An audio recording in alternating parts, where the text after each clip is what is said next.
ప్రభునందు ప్రియమైన సహోదరులందరికీ హృదయపూర్వక వందనాలండి. యోహాను సువార్త 1:1 మనం ధ్యానం చేస్తూ ఉన్నాం. ఆదియందు వాక్యం ఉండెను, వాక్యము దేవుని యొద్ద ఉండెను, వాక్యము దేవుడై ఉండెను. ప్రభునందు ప్రియులారా, మనము గతంలో ఆదియందు వాక్యం ఉండెను అనే దాని గురించి ఆలోచించేసాం. వాక్యము దేవుని యొద్ద ఉండెను అనే దాని గురించి కూడా ఆలోచించేసాం. వాక్యము దేవుడై ఉండెను అనే దాని గురించి మనం ఇప్పుడు ఆలోచించేద్దాం. చిన్న ప్రార్థన చేసుకుందాం. పరలోకమందున మా తండ్రి, పరిశుద్ధ మీకు స్తోత్రం నాయనా. వాక్యము దేవుడై ఉండెను అనే మాటను చాలామంది మరి అపార్థం చేసుకున్న పరిస్థితుల్లో మరి తండ్రి, మీ యొక్క లేఖనం చెప్పినట్టుగా ఎవరు సొక్కి నాశనానికి వారు లేఖనాలను అపార్థం చేయకుండా నాయన తండ్రి మీకు మహిమ కలగడానికి, మానవ ప్రయోజనం కలగడానికి నాయన తండ్రి లేఖనాలు ఉన్నట్టుగా చేసే భాగ్యం అందరికీ దయచేయండి. అసలు యోహాను గారు ఎవరు? యోహాను ఈ సువార్త రచన ఎందుకు రాశారు? యోహాను 1:1 లేకపోతే యోహాను 1:1 వచనాల యొక్క భావం ఏంటి? లేదా 14 వచ్చిన భావం ఏంటో అందరూ తెలుసుకునే భాగ్యం దయచేయమని, మా మనోనేతలు అందరి మనోనేతలు తెరవమని. ఇప్పటికే చాలామంది సత్యం తెలుసుకున్నారు. సత్యం నుంచి సర్వసత్యంలోకి ఆయన తండ్రి ప్రమోట్ అయ్యారు. అలాగే అయితే అనేక మంది కూడా సత్యము సర్వసత్యం కూడా తెలుసుకునే భాగ్యం కూడా దయచేయండి. లేఖనాలను ఎవరూ అపార్థం చేసుకోకుండా వాక్యాన్ని ఏ ఉద్దేశం చేత మీరు చెప్పారో ఆ ఉద్దేశానికి అనుకూలంగా అది నడుచుకునే భాగ్యం దయచేయమని యేసుక్రీస్తు నామమున ప్రార్థనకిచ్చున్నాం తండ్రి. ఆమేన్. ప్రభునందు ప్రియమైన వారలారా, వాక్యము దేవుడై ఉండెను. వాక్యము అన్నాడు ఇక్కడ. వాక్యము అంటే ఏంటంటే అండి, అనేకమైన వాక్యాలు ఉన్నాయి. సమాధాన వాక్యము, కృపావాక్యము, దేవుని వాక్యము, సత్యవాక్యము, నీతి వాక్యము, కృపావాక్యము, ఇలాగా అనేకమైనటువంటి వాక్యాలు కోసం బైబిల్ చెప్పింది. అపోస్తలుల కార్యము 20 అధ్యాయంలో కృపావాక్యం మనకు తెలిసినట్లుగా, నీ కృపావాక్యం నాకు అప్పగించిందా అన్న అపోస్తలుల కార్యం 20:30-32 వచనాల్లో. దేవుని వాక్యం మీ అద్ద నుండి వచ్చినా మీ అద్ద నుండి మాత్రమే వెళ్ళునా అన్నాడు. ఇలాగ అనేకమైన రెఫరెన్స్లు కూడా ఉన్నాయి.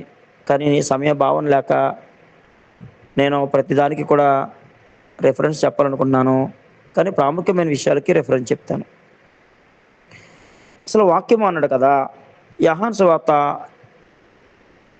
ఈ యోహాను గారు ఏ ఉద్దేశం చేత రాశాడు?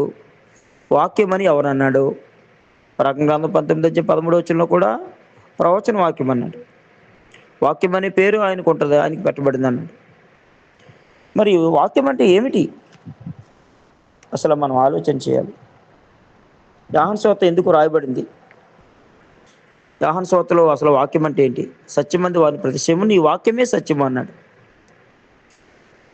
దేవుడు అంటే యేసుక్రీస్తు వారు చెప్పింది నీ వాక్యమే సత్యం. నీవు అంటే యేసుక్రీస్తు వారు ప్రార్థన చేస్తూ నీ అంటే దేవుడు యెహోవా, వాక్యమే అంటే నీ మాటే. సమూయేలు మొదటి గ్రంథం 8వ అధ్యాయము 7వ అధ్యాయం 28వ వచనంలో నీవు దేవుడు కనుక నీ మాట సత్యం అన్నాడు. ప్రతి మనుషులను అబద్ధికుడు కానీ దేవుడు సత్యవంతుడు కాకతీరడు. రోమా 3:4. యోహాను సువార్త 7వ అధ్యాయంలో దేవుడు సత్యవంతుడు అని చెప్పాడు. 8వ అధ్యాయంలో కూడా నన్ను పంపినవాడు సత్యవంతుడు అని యేసుక్రీస్తు వారు చెప్పారు. యోహాను మొదటి పత్రిక 5:20లో సత్యవంతుడు దేవుడు. కాబట్టి సత్యమందు వారిని ప్రతిశయము నీ వాక్యమే సత్యము, నీ వాక్యమే సత్యము అంటే వాక్యం అంటే ఏంటి? సత్యం అని చెప్పింది బైబిల్. సత్యం అంటే దేవుని మాట. యోహాను సువార్త 18:36-37 వచనాల్లో సత్యం అనగా ఏమిటి అని అడిగాడు పిలాతు. సత్యం అనగా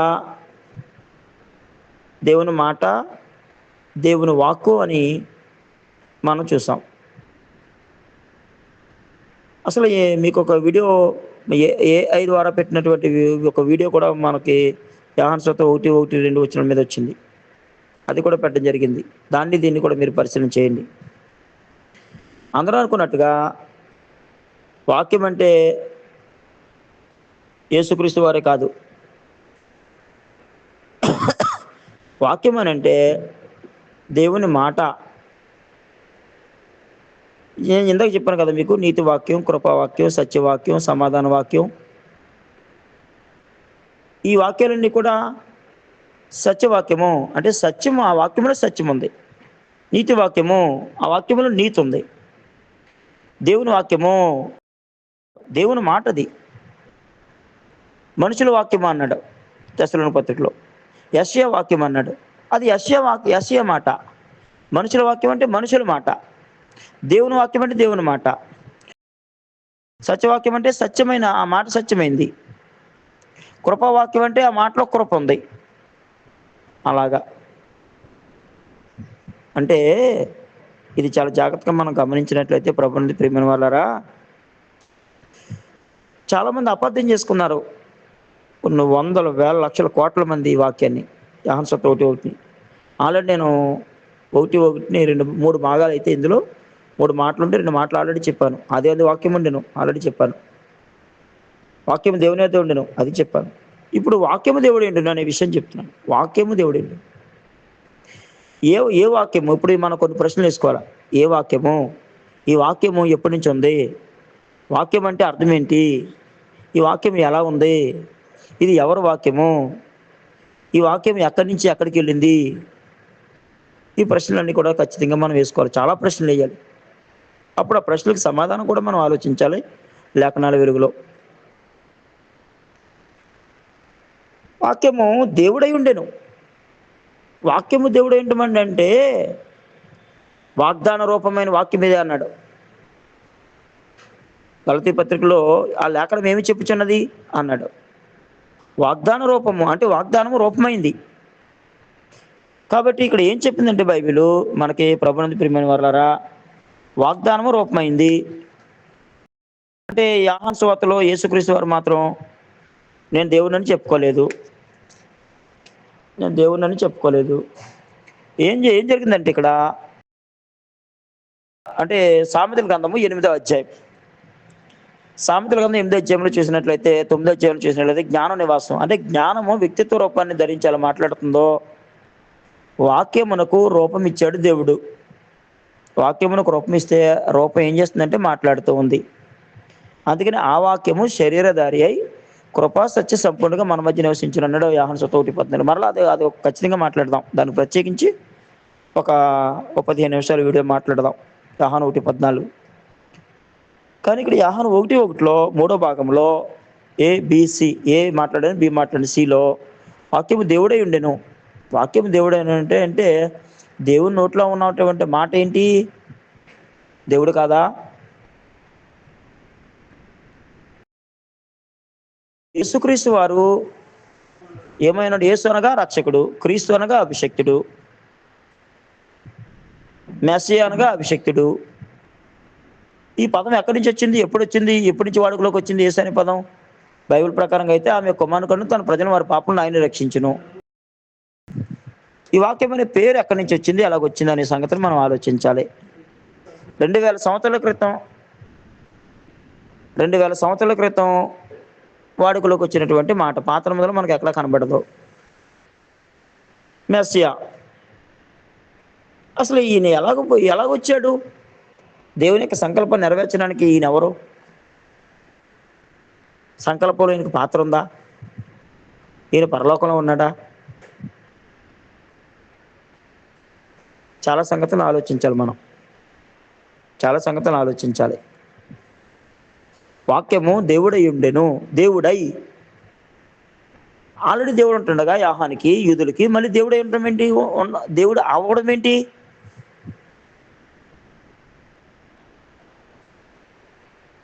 అంటే ఎలాగయ్యాడు? ఒకవేళ దేవుడు అయ్యాడు అనుకుందాం. యేసుక్రీస్తు వారు దేవుడుగా ఉన్నాడా? దేవుడు అయ్యాడా? ఎప్పటి నుంచి దేవుడుగా ఉన్నాడు? ఎవరికి దేవుడుగా ఉన్నాడు? మోషే దేవుడు అన్నాడు. దేవుడా? రాజులకు రాజు అన్నాడు నెబుకద్నెజరును. అతను దేవుడా? ఏమండి ఆలోచించండి. న్యాయాధిపతులు దేవుడు అన్నారు, వాళ్ళు దేవుళ్ళా? దేవుని వాక్యం వరకు వచ్చిన వాడు దేవుళ్ళు అన్నారు, దైవం అన్నారు. దేవుడా? కాబట్టి దేవుని వాక్యం వరకు వచ్చిన వారు దైవం అన్నారు, కానీ నిజమైన దేవుడు కాదు. యెహోవాయే నిజమైన దేవుడు. యేసుక్రీస్తు వారు యోహాను సువార్త 20:17 చెప్పారు కదా, నా దేవుడు మీ దేవుడు, నా తండ్రి మీ తండ్రి. ఆయన దేవుడు అండి. వాక్యము దేవుడై ఉండేనంటే అర్థం ఏంటంటే, వాక్యకి ఉదాహరణగా నేను ఇల్లు కట్టాలి అనుకున్నాను. ఆ మాట కొన్ని సంవత్సరాల్లో, ఒక 6 నెలలకి, సంవత్సరానికి ఇల్లు అయింది అక్కడ. అంటే నా మాట ఏమైందో, నా మాటకు రూపం వచ్చింది. నేను ఇల్లు కట్టాలనుకున్నాను. ఆ మాట అక్కడికి నా స్థలంలో నా డబ్బుతో అంటే దేవుడిచ్చిన వాటితో ఏమైంది? ఇల్లు అయింది. అలాగే వాక్యము అనగా మాట. మాట ఎవరి మాట? దేవుని మాట. దేవుని మాట. మరి ఇప్పుడు దేవుని మాట ఎవరు? రూపం వచ్చిందనమాట. దేవుడై ఉండెను. దేవుడై ఉండెను. ఎవరికి దేవుడై ఉన్నాడు? అంటే యేసుక్రీస్తు వారి యొక్క గొప్పతనాన్ని గురించి చెప్పడానికి యోహాను ఆ పదజాలం వాడాడు. మత్తయి యూదులకు రాజు అని చెప్పాడు. మార్కు యేసుక్రీస్తు దేవుని కుమారుడు లేకపోతే సేవకుడు అని చెప్పాడు. దేవుని కుమారుడు యేసుక్రీస్తు సువార్త ప్రారంభం రాశాడు స్టార్టింగ్. మత్తయి అయితే అబ్రహాం కుమారుడు, దావీదు కుమారుడు, యేసుక్రీస్తు వంశావళిని రాశాడు. లోక సువార్తలు అయితే యేసుక్రీస్తు వారి యొక్క మనుషుడు, యేసుక్రీస్తు మనిషి కుమారుడు అని రాశాడు. యోహాను సువార్తలో దేవుని కుమారుడు, ఆయన చాలా ఉన్నతమైన వాడు. హెబ్రీ పత్రిక 1:1 నుంచి కొన్ని వచ్చిన చెప్తే, పూర్వకాలం నానా సమయంలో నానా విధంగా ప్రవక్తల ద్వారా మన పితరులతో మాట్లాడిన దేవుడు ఈ దినం అంతమంది కుమారుని ద్వారా మనతో మాట్లాడాను. ఆయన ఆ కుమారుని సమస్తమునకు వారసునిగా నియమించాను. వారసుడే కానీ యజమాని కాదు. వారసుడు వేరు, యజమాని వేరు. యజమాని యొక్క ఆస్తికి కొడుకు వారసుడు అవుతాడు. మరి యజమాని ఎవరు? దేవుడు. వాక్యము దేవుడై ఉండెను. ఎక్కడున్నాడు? పరలోకంలో ఉన్నాడా? ఎలాగున్నాడు? ఎక్కడున్నాడు? ఎప్పుడున్నాడు? ఎందుకున్నాడు? ఆలోచించాలి. ఎవరికి దేవుడుగా ఉన్నాడు? యేసుక్రీస్తు వారిని ఎవరైనా దేవుడిని పిలిచారా? మాకు కొంతమంది అంటారు యేసుక్రీస్తు దేవుడే కానీ మాకు దేవుడు కాదంటారు. యేసుక్రీస్తు దేవుడే కానీ యూదులకు దేవుడు కాదంటారు. యేసుక్రీస్తు దేవుడే కానీ క్రైస్తవులకు దేవుడు కాదంటారు. అదేంటి? దేవుడు అయి ఉండెను అనంది కదా. ఎప్పుడయ్యాడు దేవుడు? ఎలాగయ్యాడు? అసలు ఎవరు చేశారు దేవుడుగా ఆయన్ని? ఆయన అంతటా ఆయన దేవుడా చెప్పుకున్నాడు ఎక్కడన్నా? కొంతమంది అంటారు ఆయన అలా చెప్పుకుంటే మహిమ స్వరూపమైన ప్రభు సిలువైపోయిందని ఏదో చెప్తున్నారు కాకమ్మ కథలో. దేవుడు చెప్పలేదు, యేసుక్రీస్తు వారు చెప్పుకోలేదు, మరియమ్మ గారు చెప్పలేదు, యేసేపు గారు చెప్పలేదు, శిష్యులు చెప్పలేదు, ఆది అపోస్తులు చెప్పలేదు, ఆది క్రైస్తవ సంఘం కూడా చెప్పలేదు యేసుక్రీస్తు వారు దేవుడని. మరి ఎలాగంటున్నారు? కాదు. కాబట్టి మూడవ వాక్యాన్ని కూడా అంటే ఈ 1:1 ఉన్నటువంటి మూడవ సంగతిని, మూడవ విషయాన్ని, వాక్యము దేవుడై ఉండెననే మాటను కూడా మనం బాగా ఆలోచించాలి.